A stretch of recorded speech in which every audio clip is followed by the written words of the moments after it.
하나님 말씀 마태복음 3장 1절부터 12절까지 보겠습니다. 그때 세례 요한이 이르러 유대 광야에서 전파하여 말하되 회개하라 천국이 가까이 왔느니라 하셨으니 그는 선지자 이사야를 통하여 말씀하신 자라. 일렀을 때 광야에 외치는 자의 소리가 있어 이르되 너희는 주의 길을 준비하라 그가 오실 길을 굽게 하라 하였느니라. 이 요한은 낙타 덧옷을 입고 허리에 가죽띠를 띠고 음식은 메뚜기와 석청이었더라.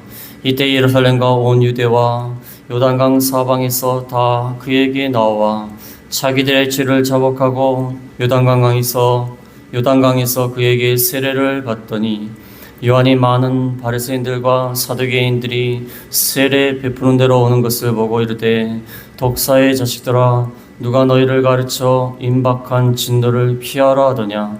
그러므로 회개에 합당한 열매를 맺고 속으로 아브라함이 우리 조상이라고 생각하지 말라. 내가 너에게 이르노니 하나님이 능히 이 돌들로도 아브라함의 자손이 되게 하시리라.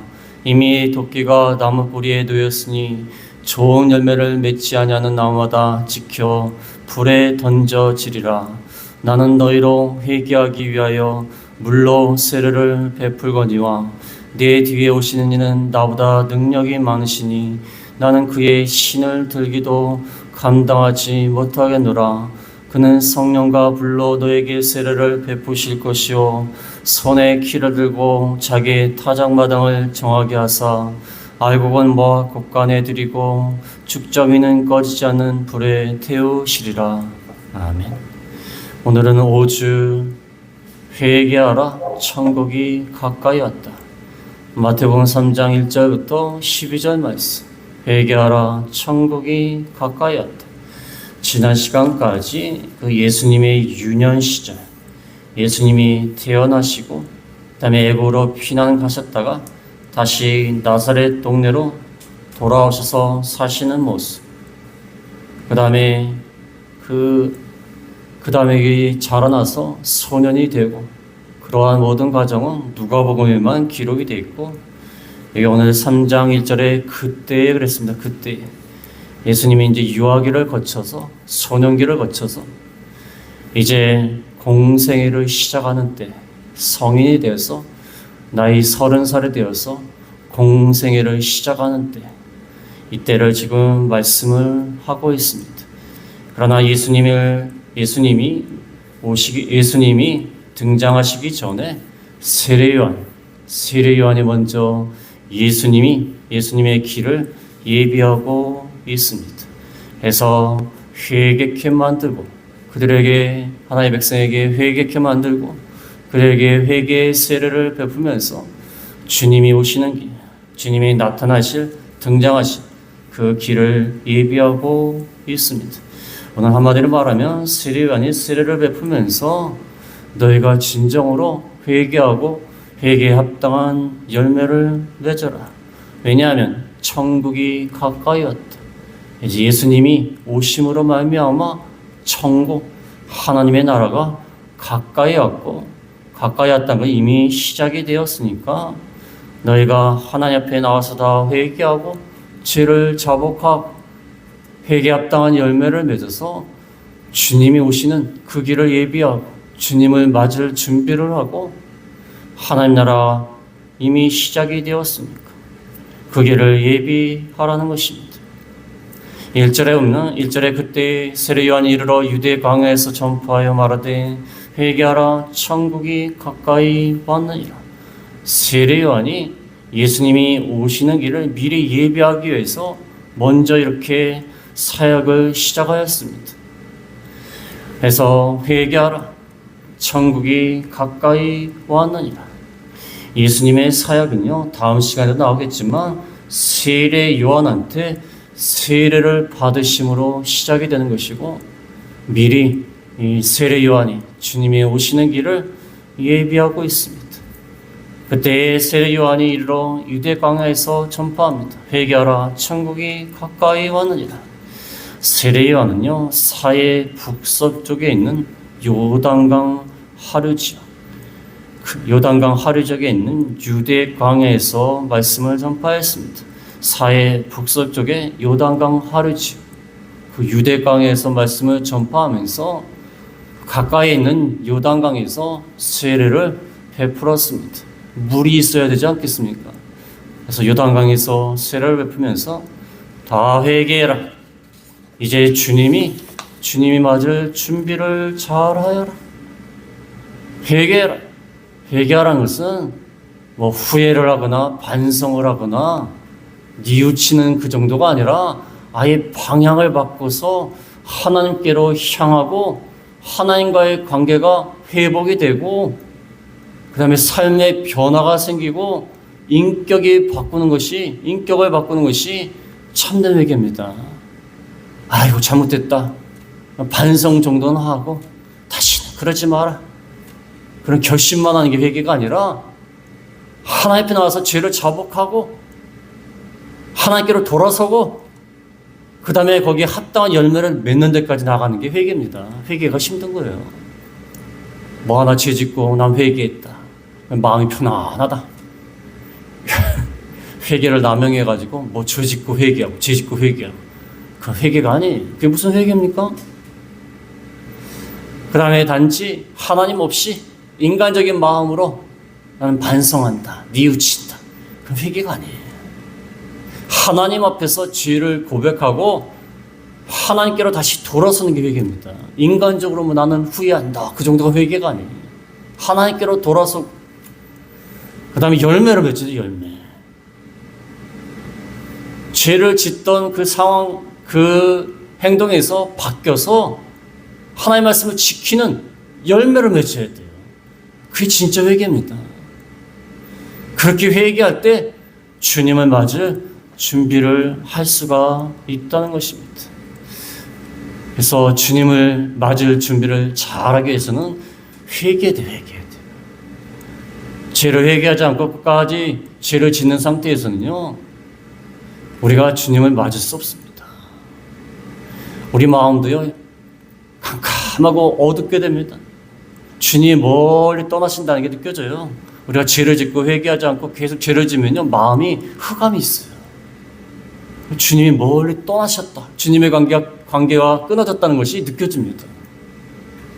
깊이 죄를 붙들고 회개하고 하나님께로 돌아서고 열매를 맺어요. 그게 정말 회개고, 이제 주님의 오심으로 시작된 그 하나님의 나라, 하나님 나라, 그것을 맞을 수 있는 준비라는 것입니다. 하나님 나라는 예수님이 이 땅에 오심으로 시작이 됐어. 그 다음에 점점 확장되어 나가다가 주님이 다시 오시면 하나님 나라가 완성이 되는 겁니다. 지금 하나님 나라가 지금 확장되어 나가는 것입니다. 지금 하나님이 통치하신 나라가 확장이 돼요. 하나님의 나라는요, 우리나라는 우리나라 지도를 그리면 이렇게 되지 않습니까? 그 땅의 나라는 다 땅에 영역이 있어요. 영역, 경계선. 근데 하나님의 나라는요, 경계선이 없어요. 하나님이 다스리시는 그 모든 영역이 다 하나님의 나라예요. 하나님 나라는 한국도 넘어서고 미국도 가고 중국도 가고 그 다음에 신분이 낮은 사람부터 높은 사람까지 다 상관없이 하나님 나라는 확장이 되는 거예요. 경계선이 없이 확장이 돼요. 황인종이든 백인종이든 흑인종이든 어떤 나라 사람이든 간에 하나님 나라는 다 확장되어 나가는 것입니다. 그 하나님의 나라가 시작이 되었으니까 회개하고 주님을 맞을 준비를 하여라. 이렇게 세례요한이 말을 하면서 세례요한에 대해서 말씀을 하고 있습니다. 3절에 보면 3절에 그는 선지자 이사야를 통하여 말씀하신 자라 일렀으되 광야에 외치는 자의 소리가 있어 이르되 너희는 주의 길을 준비하라. 그가 오실 길을 곧게 하라 하였느니라. 세례요한이 갑자기 등장한 게 아니라 구약 성경의 말씀을 성취하는 겁니다. 이사야 40장 3절에 보면 이사야 40장 3절에 외치는 자의 소리여 이르되 너희는 광야에서 여호와의 길을 예비하라. 사막에서 우리 하나님의 대로를 평탄하게 하라. 이사야에서는 여호와의 길을 예비하라. 여기 마태복음의 3절의 말씀은 주의 길을 준비하라. 그래서 주님이 여호와라는 것입니다. 여호와의 길을 예비하라. 그 여호와는 누구냐면 예수님이라는 겁니다. 그러니까 예수님이 하나님이시라는 거예요. 하나님의 길을 준비하기 위해서 광야에 외치는 자의 소리로서 이렇게 주의 길을 준비하라, 오실 길을 곱게 하라, 이렇게 말할 사람이 올 것이다. 그게 누구냐면 세례요한이에요. 그러니까 이사야 40장 3절의 말씀, 광야에 외치는 자의 소리가 와서 이렇게 말할 것인데, 예비할 것인데, 그가 누구냐면 세례요한이라는 거예요. 이 말씀이 성취가 된 겁니다. 여호와의 길을 예비하라, 그의 오실 길을 곱게 하라. 누가복음에도 나와 있습니다. 누가복음 3장 5절에 보면, 누가복음 3장 5절에 모든 골짜기가 메어지고 모든 산과 작은 산이 낮아지고 굽은 것이 곧아지고 험한 길이 평탄하여 질 것이, 광야에 외치는 자의 소리가 와서 예비할 터인데, 예비하게 되면 모든 골짜기는 메워지고, 골짜기가 깊지 않습니까? 메워지고, 산이 높으니까 낮아지고, 굽은 길은 곧아지고, 험한 길은 평탄하여진다. 한마디로 주님이 오실 길을 닦는 겁니다. 고속도로 만들 때 어떻게 합니까? 산이 높으니까 차가 산 위로 올라갈 수 있어요? 힘들지 않습니까? 그러니까 터널을 뚫어요. 굽은 길은 평탄하게 만들어요. 고든 길로. 그 다음에 구덩이가 있으면 그 메웁니다. 고속도로 공사예요. 예수님이 우리 가운데 오시도록 이렇게 공사를 잘하는 겁니다. 그렇게 예비하는 일을 이 세례요한이 하면서 광야에 외치는 자의 소리로서 많은 사람들을 회개하게 만들어서 주님이 오실 길을 예비하는 거예요. 주님을 맞을 준비를 시키는 겁니다. 옛날에 왕들이 올 때 어떻게 합니까? 왕들이 오는데 아무 준비도 안 합니까?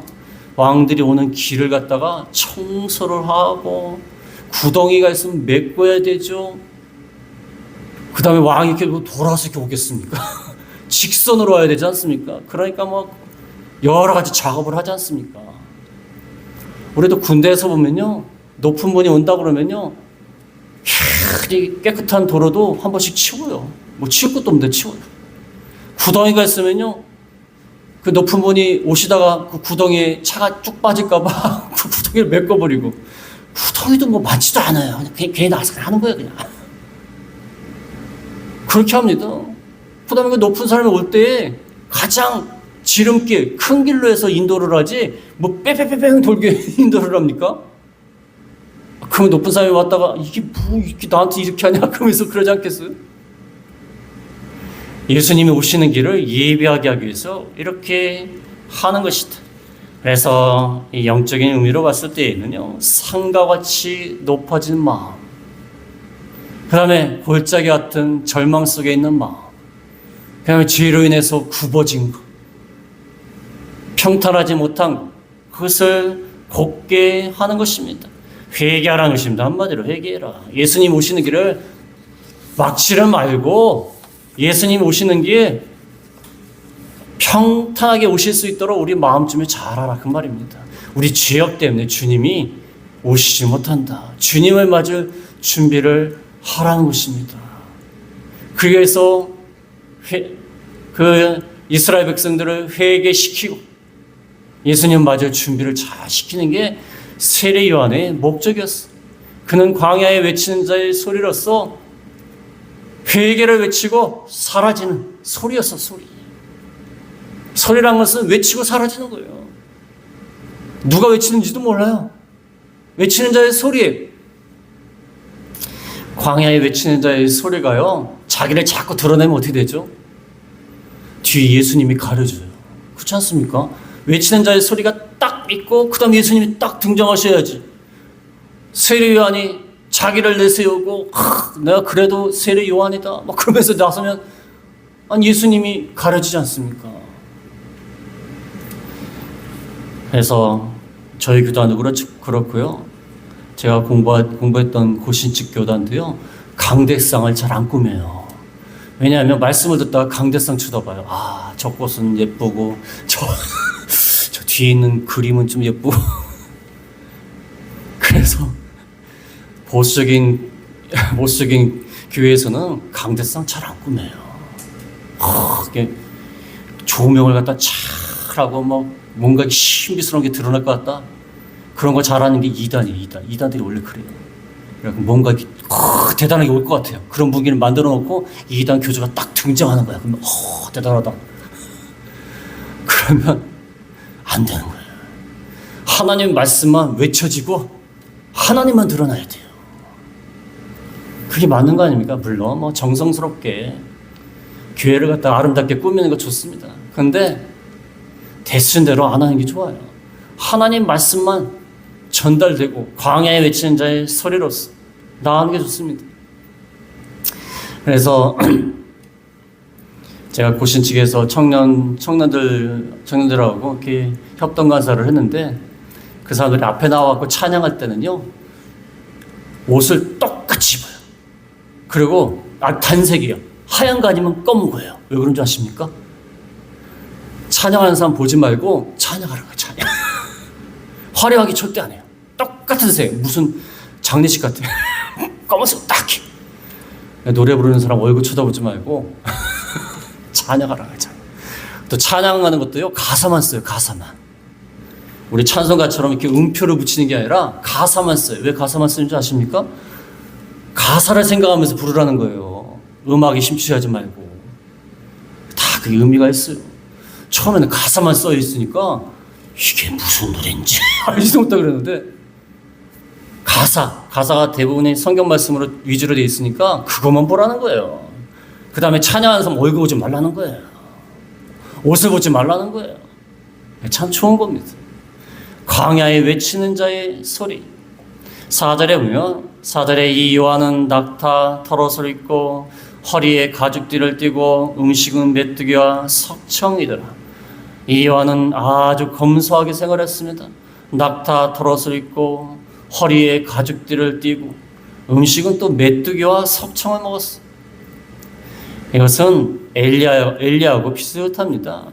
열왕기하 1장 8절에 보면 열왕기하 1장 8절에 그들이 그에게 대답하되 그는 털이 많은 사람인데 허리에 가죽띠를 띠었더이다 하니 왕이 이르되 그는 디셉 사람 엘리야로다.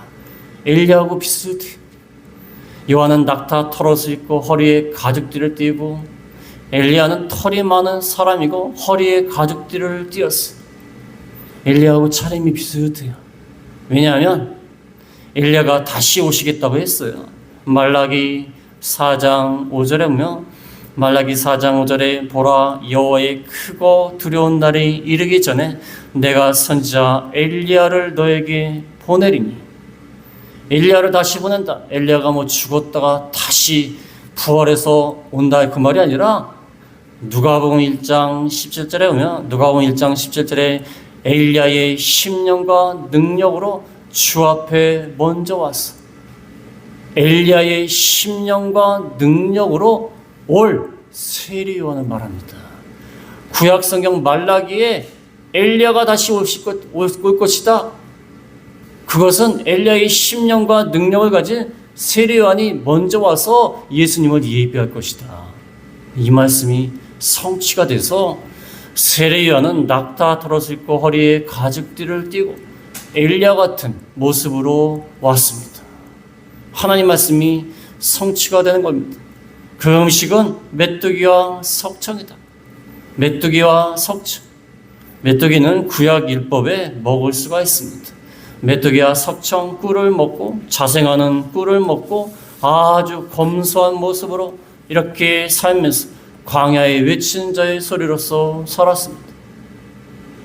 이 세례 요한이 옷을 아주 화려하게 입고 좋은 벨트를 차고 음식은 또 값비싼 음식을 먹고 그러면요 그가 전하는 말씀이 권위가 약해져요. 사람들이 다 세례요한만 쳐다봅니다. 어떻게 이렇게 맛있는 거 먹을 수 있지? 어떻게 아름다운 옷을 입을 수가 있지? 그것만 쳐다봐요. 그러나 세례 요한은요 광야에 외친 자의 소리로서 말씀만 전하고 자기는 드러내지 않기 위해서 옷도 검소하게 입고 음식도 검소하게 생활하는 거예요. 물론 큰 교회 그 동네가 뭐 강남이라든지 큰 교회 목사님들이야 사실 그 교인들하고 수준을 맞추기 위해서 어느 정도 잘 살 수는 있어요. 근데 목사님들이 너무 화려하게 하고 다니면요, 그의 말씀에 권위가 떨어져요. 그렇지 않습니까? 너무 화려하게 뭐 화려한 옷을 입고 화려한 차를 타고 어느 정도 그 동네 수준을 맞출 수는 있죠. 강남이니까 잘 사니까. 목사님이 너무 또 강남에서 너무 이렇게 후지구리한 데 살면 또 안 되지 않습니까? 어느 정도는 맞출 수 있지만 너무 목사님이 높이 화려하게 하고 다니면 그가 전하는 말씀이 권위가 약해져요. 그래서 믿지 않는 사람도 뭐라고 합니다. 너무 목사님 뭐 스포츠카 타고 다니고 뭐 이러면, 너무 좋은 아파트에 살면, 이야, 안 믿는 사람이 뭐라고 인터넷에 댓글 다냐면, 이야, 목사하기 참 좋다. 야, 이렇게 돈을 쉽게 벌어? 무슨 종교인이 저러고 살아? 권위가 없어, 권위가. 어느 정도만 아는 것 뿐이에요. 세례요한 보세요. 얼마나 검소합니까? 그러니까 그가 전하는 메시지가 권위가 있는 거예요. 야, 예수님이 누굴까? 우리 회개하겠다. 그런 마음이 드는 거예요. 그 다음에 5절에 보면은 5절에 세례받으러 온 사람들이 있었습니다. 5절에 이때에 예루살렘과 온 유대와 요단강 사방에서 다 그에게 나와 자기들의 죄를 자복하고 요단강에서 그에게 세례를 받더니, 이 사람들이 다 유대와 요단강 사방에서 다 나왔는데 예루살렘에서도 왔어요. 예루살렘. 온 유대 다 그에게 나온다는 것은 계속 나왔다는, 계속. 그 지역에 있는 유대와 요단강은 이해가 되는데 예루살렘까지, 거기 있는 사람들까지 다 나오는 거예요. 다 나와서 죄를 자복하고 회개하고 세례를 받는 거예요. 세례를 받는 게 중요한 게 아니라 죄를 자복하는 게 더 중요한 거예요. 회개했기 때문에 그 표시로서 세례를 주는 거예요. 죄를 자복하고 회개했기 때문에 내가 정결케 되었다 하면서 세례를 주는 거예요. 다 회개 세례를 받으러 나왔다. 이게 얼마나 놀라운 역사입니까? 그 완고한 사람들이, 완악한 사람들이 다 주님 앞에 다 세례요한 앞에 나와서 죄를 자복하고 또 그에게 다 세례를 받았습니다. 그러나 요한이 주는 세례는요, 요한이 무슨 죄를 사하는 권세가 있는 것이 아니라 회개케 만드는 거예요. 회개케 만드는 거예요. 주님이 오시는 길을 예배하기 위해서 회개하게 만드는 거예요. 그 표시로서 세례를 주는 겁니다.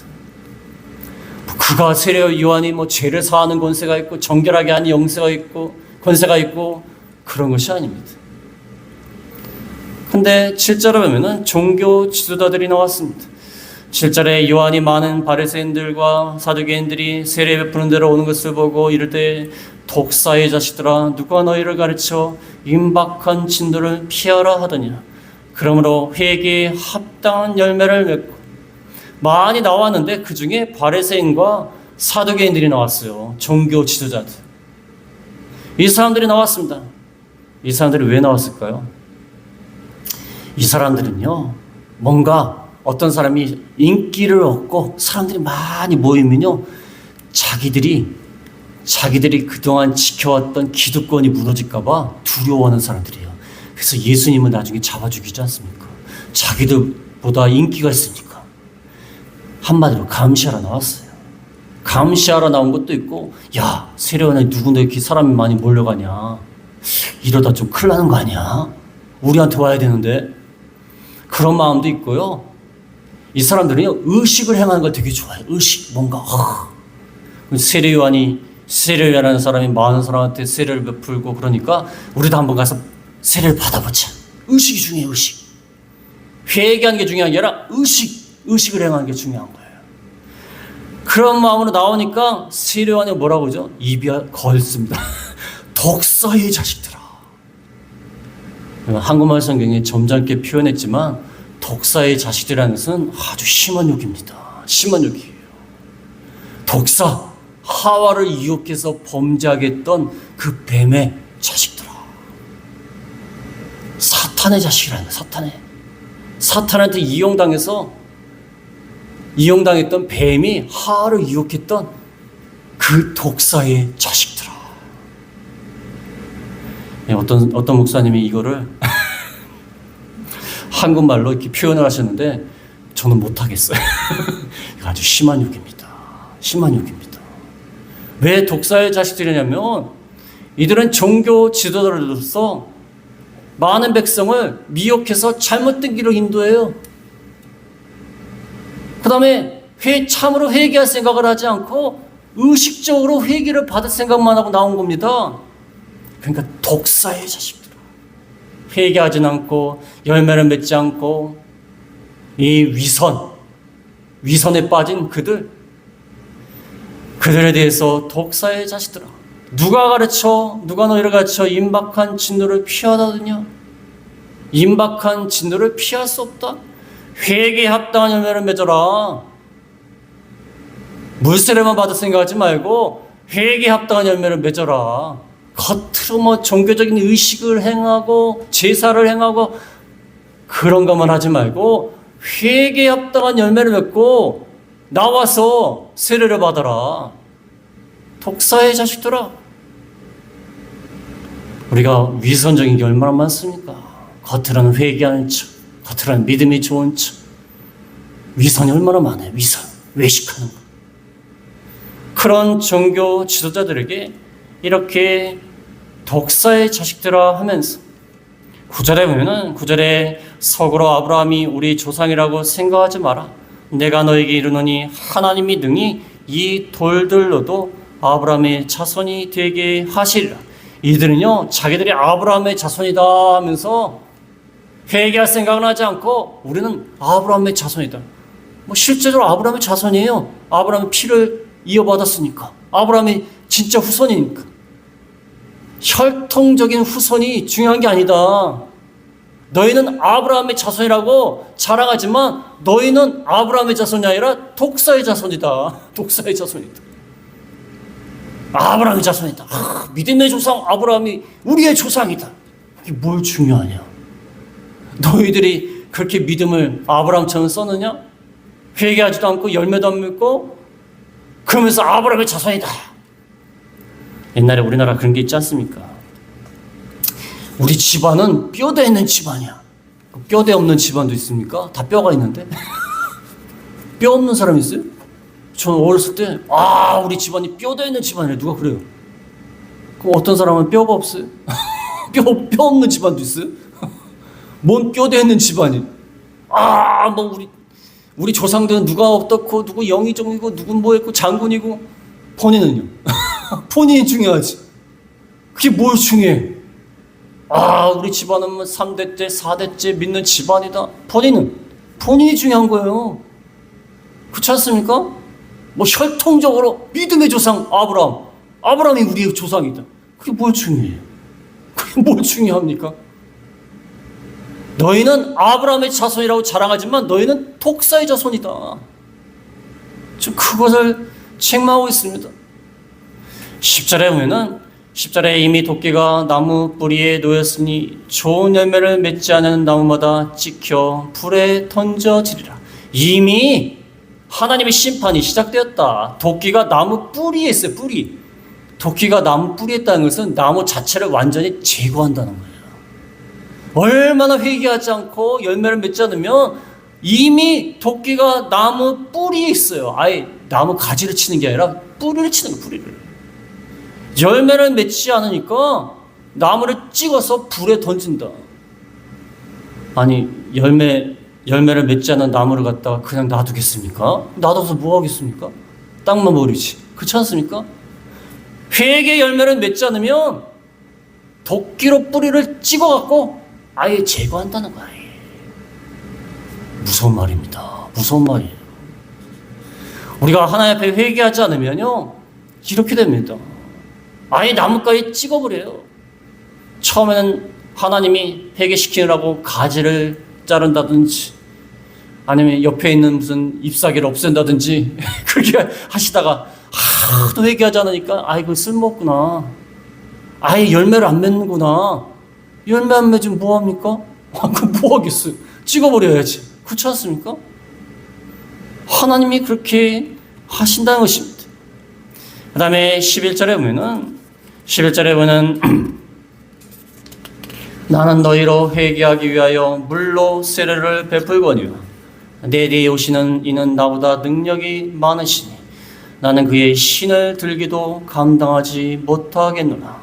그는 성령과 불로 너에게 세례를 베푸실 것이요 나는 너에게 회개하기 위해서 물로 세례를 베푼 겁니다. 그러니까 세례요한은요 그들을 회개시키게 만든 것뿐이에요. 뭐 그들의 죄를 갖다 용서한다든지 죄사함을 한다든지 할 수 없습니다. 회개하게 하기 위해서 물로 세례를 주지만 내 뒤에 오시지만 그는 나보다 능력이 많아서 내가 신을 들기도 감당하지 못하겠노라. 신을 드는 것은요 가장 비천한 노예가 하는 거예요. 비천한 노예. 신을 이렇게 들어주는 거예요. 아니 주인이 손이 없으니까 지가 들면 되지. 근데 노예를 시키는 거야. 신을 들어라. 근데 세례요한이 나는 비천한 노예보다 못합니다. 예수님의 신을 들기도 감당하지 못하겠습니다. 나는 물로 세례를 베풀지만 예수님은 성령과 불로 세례를 베푸실 것이다. 성령과 불로. 그래서 예수님을 믿게 되면 우리가 성령 세례를 받아요. 성령 세례. 성령이 우리 가운데 오셔서 불과 같은 역사를 하시는 거예요. 우리를 정결케 만드시고 우리의 마음을 정결하게 깨끗하게 만드는 역사. 그 다음에 성령은요 우리의 생명을 새롭게 창조하는 거예요. 창조. 한마디로 거듭나는 거. 우리의 죄를 깨끗하게 만들고 거듭나서 새 생명이 되게 만드는 성령 세례를 예수님은 베푸신다.